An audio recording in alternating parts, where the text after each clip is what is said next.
Good afternoon.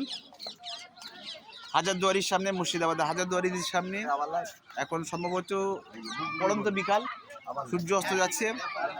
শিক্ষক সম্মেলনের জন্য আমরা একটু সমবেত হয়েছি মুর্শিদাবাদে। তারই সময়ের একটু সামান্য স্পেস পেয়েছি, আর সেই সময়ের মধ্যে দিয়ে একটু সময় পাওয়ার জন্য এই ঐতিহাসিক হাজারদুয়ারির সামনে এসে দাঁড়ালাম। সত্যি বারবার মন টানে।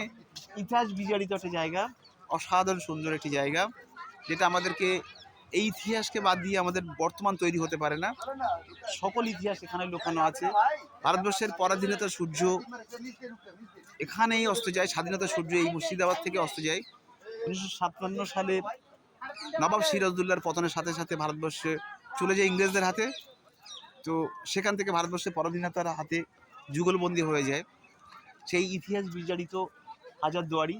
অ্যাকচুয়ালি নবাব সিরাজউদ্দৌলার সমাধি এবং সেই সময়কালীন যে স্মৃতি বিজড়িত জায়গা ভাগীরথীর ওপারে, কিন্তু সংরক্ষিত যে জায়গাটা তৈরি হয়েছে সেটাই হাজারদুয়ারি। খুব সুন্দর একটি জায়গা। বেশ আস্তে আস্তে একটু হালকা শীতের আমেজ, তার মধ্যে দিয়ে বেশ সুন্দর একটা পরিবেশের মধ্যে দিয়ে খুব দারুণ একটা জায়গা, খুব ভালো লাগছে।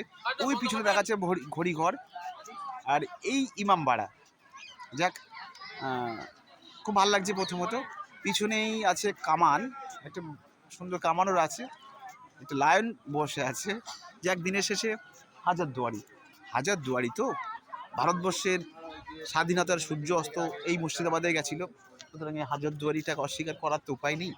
সুন্দর একটি জায়গা, ঐতিহাসিক জায়গা, নৈসর্গিক জায়গা, ভালো লাগার জায়গা।